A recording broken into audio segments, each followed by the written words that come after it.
ओम शांति। 18 अक्टूबर 2024 के ईश्वरीय महावाक्य। पहले सुनते हैं मुरली के मुख्य पॉइंट्स। बाबा ने कहा, जितना हो सके पुरुषार्थ कर सभी के दुख दूर करते रहो, तभी अच्छा पद मिलेगा। गुणवान बच्चे कभी किसको दुख नहीं देते, तो सब अवगुणों को छोड़ गुणवान बनना चाहिए। ऐसी ऐसी बातों को सुना अनसुना नहीं करना चाहिए।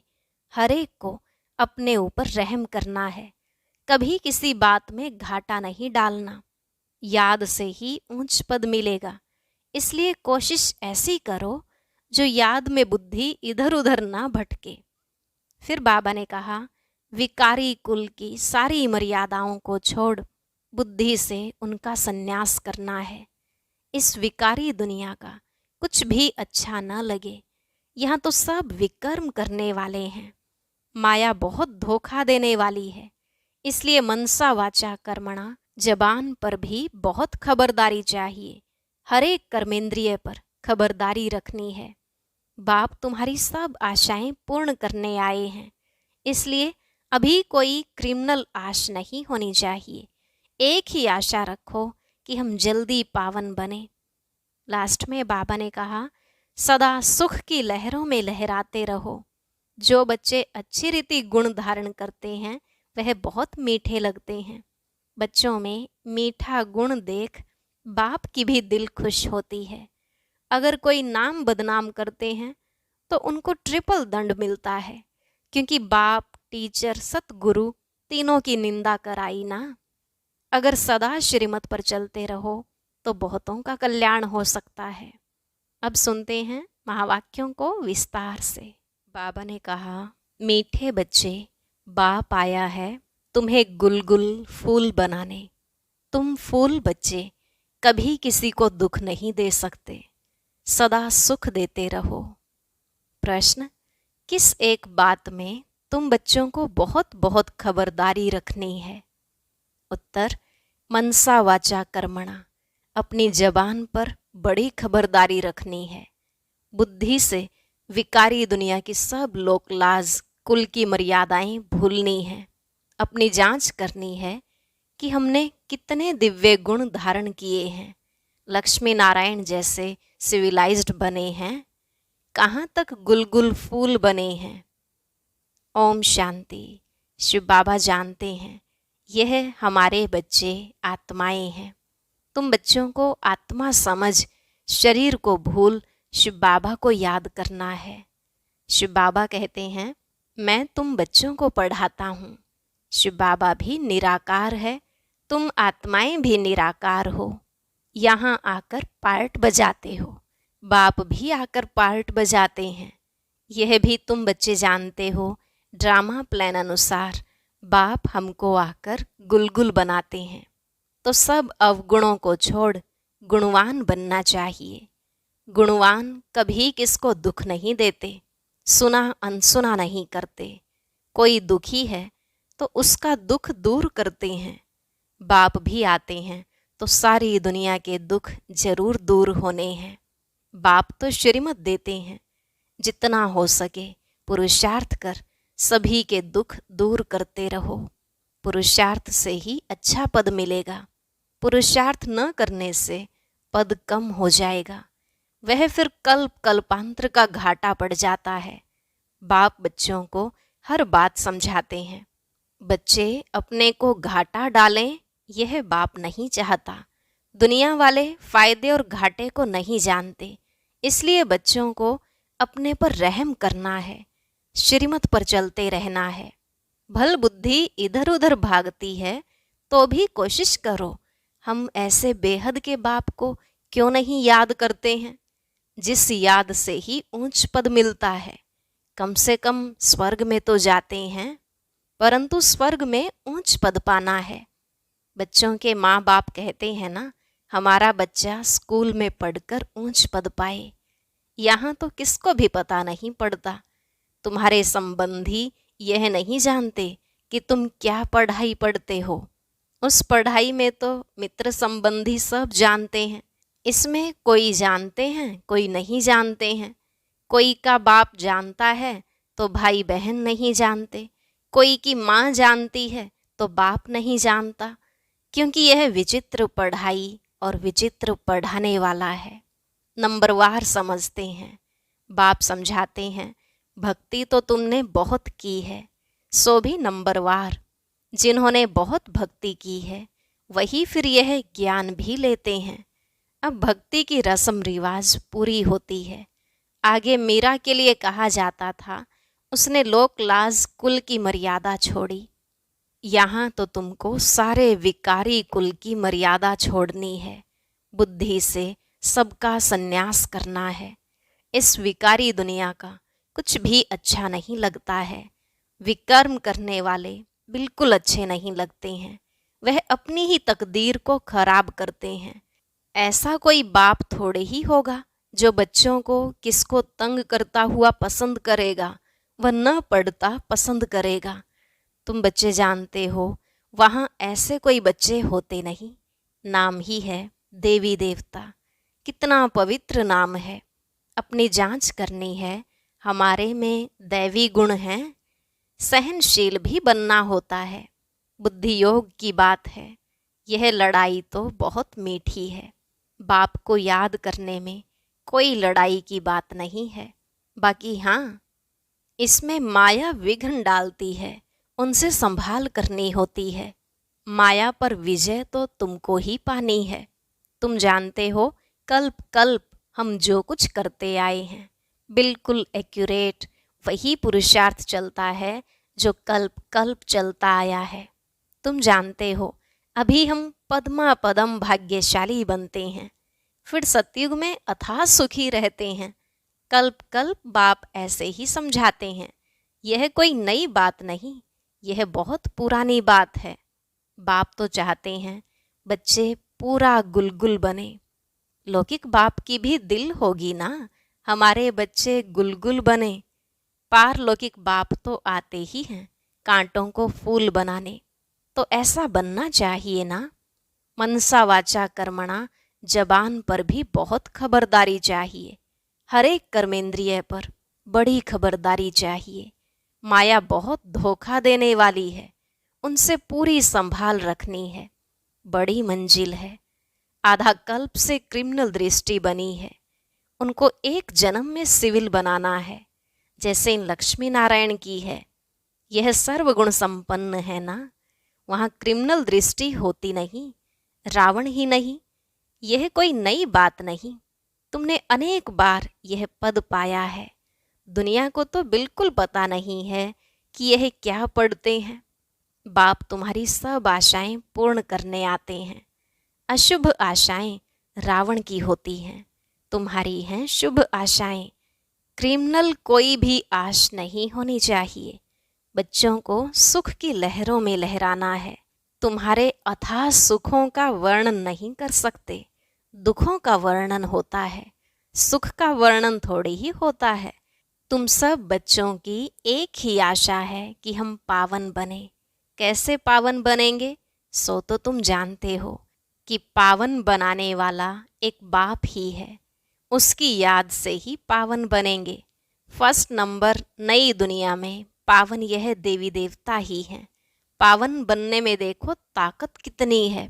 तुम पावन बन पावन दुनिया का राज्य पाते हो। इसलिए कहा जाता है इस देवता धर्म में ताकत बहुत है। यह ताकत कहाँ से मिलती है? सर्वशक्तिमान बाप से। घर में तुम मुख्य 2-4 चित्र रख बहुत सर्विस कर सकते हो। वह समय आएगा, कर्फ्यू आदि ऐसे लग जाएगा जो तुम कहाँ आ जा भी नहीं सकेंगे। तुम हो ब्राह्मण, सच्ची गीता सुनाने वाले। नॉलेज तो बड़ी सहज है। जिनके घर वाले सब आते हैं, शांति लगी पड़ी है, उन्हों के लिए तो बहुत सहज है। 2-4 मुख्य चित्र घर में रखे हों। यह त्रिमूर्ति, गोला, झाड़ और सीढ़ी का चित्र भी काफ़ी है। उनके साथ गीता का भगवान श्री कृष्ण नहीं, वह भी चित्र अच्छा है। कितना सहज है। इनमें कोई पैसा खर्च नहीं होता। चित्र तो रखे हैं, चित्रों को देखने से ही ज्ञान स्मृति में आता रहेगा। कोठरी बनी पड़ी हो, उसमें भल तुम सो भी जाओ, अगर श्रीमत पर चलते रहो तो तुम बहुतों का कल्याण कर सकते हो। कल्याण करते भी होंगे, फिर भी बाप रिमाइंड कराते हैं, ऐसे ऐसे तुम कर सकते हो। ठाकुर जी की मूर्ति रखते हैं ना, इसमें तो फिर है समझाने की बातें। जन्म जन्मांतर तुम भक्ति मार्ग में मंदिरों में भटकते रहते हो, परंतु यह पता नहीं है कि यह हैं कौन। मंदिरों में देवियों की पूजा करते हैं, उनको ही फिर पानी में जाकर डुबोते हैं। कितना अज्ञान है। पूज्य की पूजा कर फिर उनको उठाकर समुद्र में डाल देते हैं। गणेश को, माँ को, सरस्वती को भी डुबोते हैं। बाप बैठ बच्चों को कल्प कल्प यह बातें समझाते हैं, रियलाइज कराते हैं तुम यह क्या कर रहे हो।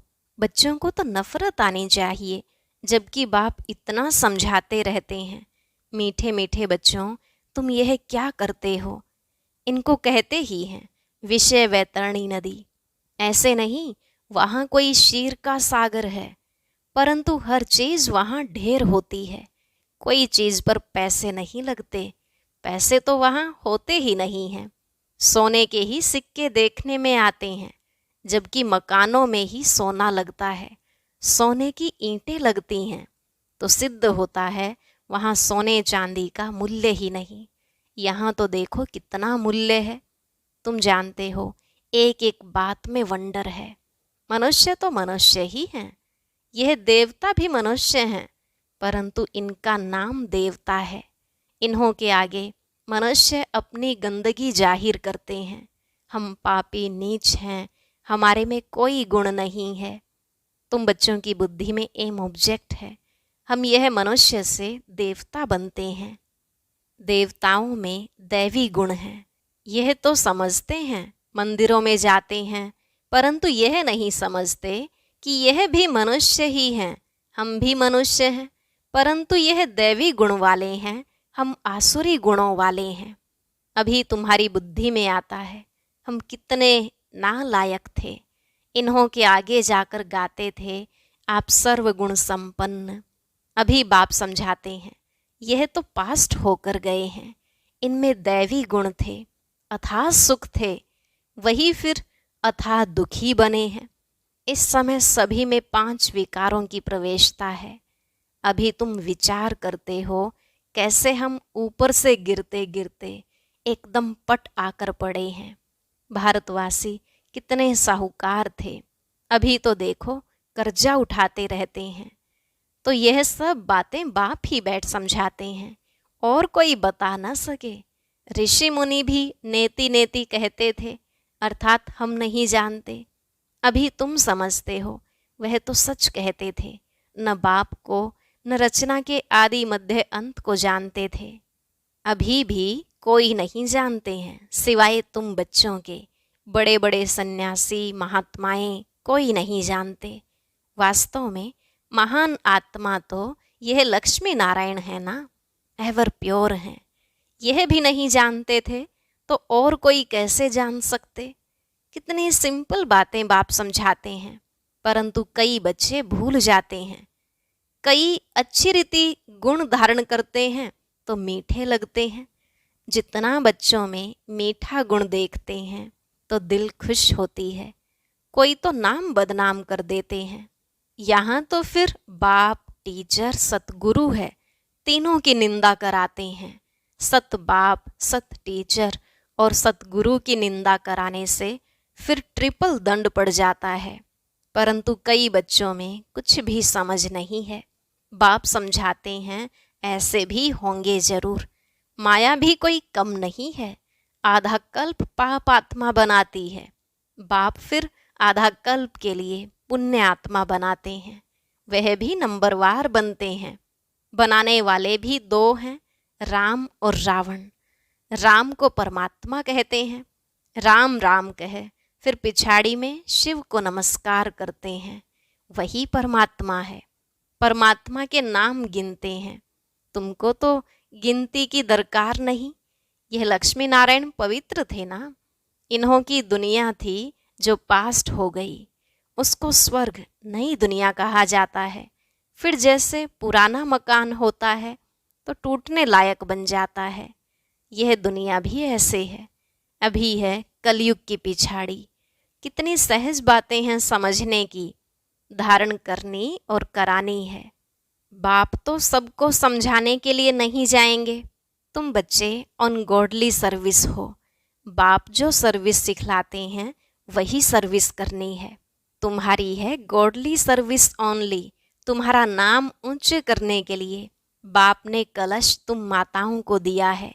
ऐसे नहीं कि पुरुषों को नहीं मिलता है, मिलता तो सबको है। अभी तुम बच्चे जानते हो हम कितने सुखी स्वर्गवासी थे, वहाँ कोई दुखी नहीं थे। अभी है संगम युग, फिर हम उस नई दुनिया के मालिक बन रहे हैं। अभी है कलयुग, पुरानी पतित दुनिया, बिल्कुल ही जैसे भैंस बुद्धि मनुष्य हैं। अभी तो इन सब बातों को भूलना पड़ता है। देह सहित देह के सब संबंधों को छोड़ अपने को आत्मा समझना है। शरीर में आत्मा नहीं है तो शरीर कुछ भी कर ना सके। उस शरीर पर कितना मोह रखते हैं। शरीर जल गया, आत्मा ने जाकर दूसरा शरीर लिया तो भी 12 मास जैसे हाय हुसैन मचाते रहते हैं। अभी तुम्हारी आत्मा शरीर छोड़ेगी तो जरूर ऊंच घर में जन्म लेगी नंबरवार। थोड़े ज्ञान वाला साधारण कुल में जन्म लेगा, ऊंच ज्ञान वाला ऊंच कुल में जन्म लेगा। वहाँ सुख भी बहुत होता है। अच्छा, मीठे मीठे सिकिलधे बच्चों प्रति माता पिता बाप दादा का याद प्यार और गुड मॉर्निंग। रूहानी बाप की रूहानी बच्चों को नमस्ते। रूहानी बच्चों की रूहानी बाप दादा को नमस्ते नमस्ते, गुड मॉर्निंग, शुक्रिया बाबा, शुक्रिया। धारणा के लिए मुख्य सार। पहला पॉइंट, बाप जो सुनाते हैं उसे सुना अनसुना नहीं करना है। गुणवान बन सबको सुख देना है। पुरुषार्थ कर सबके दुख दूर करने हैं। दूसरा, विकारों के वश होकर कोई भी विकर्म नहीं करना है। सहनशील बनना है। कोई भी क्रिमिनल अशुद्ध विकारी आश नहीं रखनी है। आज का वरदान, शांति की शक्ति द्वारा असंभव को संभव करने वाले सहज योगी भव। शांति की शक्ति द्वारा असंभव को संभव करने वाले सहज योगी भव। बाबा ने कहा, शांति की शक्ति सर्वश्रेष्ठ शक्ति है। शांति की शक्ति से ही और सब शक्तियाँ निकली हैं। साइंस की शक्ति का भी जो प्रभाव है वह साइंस भी साइलेंस से निकली है। तो शांति की शक्ति से जो चाहो वह कर सकते हो। असंभव को भी संभव कर सकते हो। जिसे दुनिया वाले असंभव कहते हैं वह आपके लिए संभव है और संभव होने के कारण सहज है। शांति की शक्ति को धारण कर सहज योगी बनो। स्लोगन, वाणी द्वारा सबको सुख और शांति दो तो गायन योग्य बनेंगे। वाणी द्वारा सबको सुख और शांति दो तो गायन योग्य बनेंगे। अच्छा, ओम शांति। अब सुनते हैं आज की अव्यक्त मुरली। इसके लिए ऊपर दिए गए बॉक्स पर क्लिक करें।